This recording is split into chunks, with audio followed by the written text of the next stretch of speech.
20日も早い梅雨入り、そして先週ずっと続いた長雨の影響によってですね、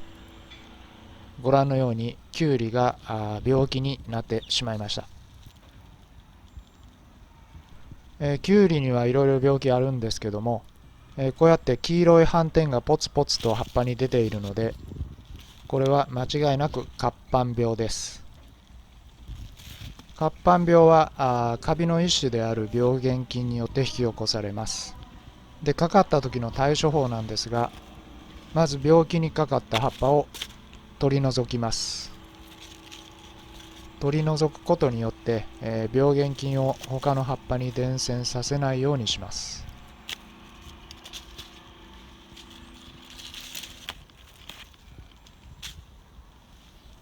で、これよく見ると下の葉っぱの方が病気がひどいので、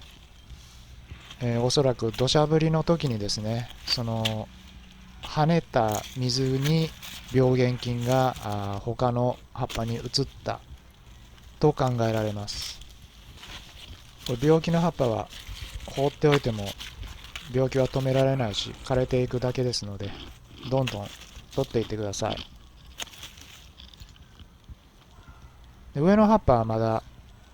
健康そうですね。はい。ですので、まず褐斑病になったら、病気の葉っぱをまず取り除くこと、そして取り除いて通気性を良くすること。この2点が病気の拡大を抑えるポイントとなります。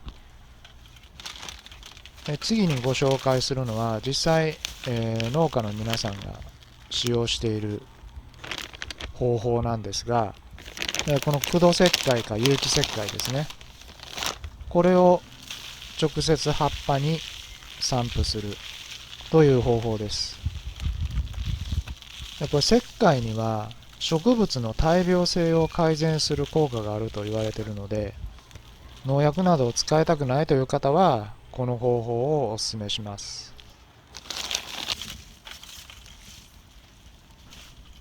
はい、こうやってまんべんなく葉っぱに有機石灰をまぶしました。他の方法として、小石灰なんかを水で1000倍ぐらいに薄めて散布するという方もあるそうです。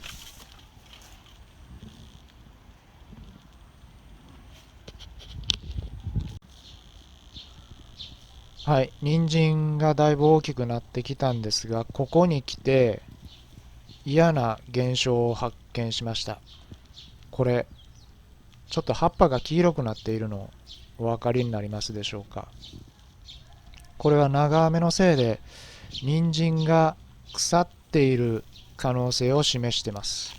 ちょっと抜いて確かめてみましょう。これ一見異常なさそうに見えるんですけども、先っちょをちょっと見てください。これ先っちょちょっと砕けてますよね。これは土に雨水が溜まりすぎて、腐ってしまってます。これ指で触ると本当柔らかいです。これほっとくとどんどん腐っていきますので、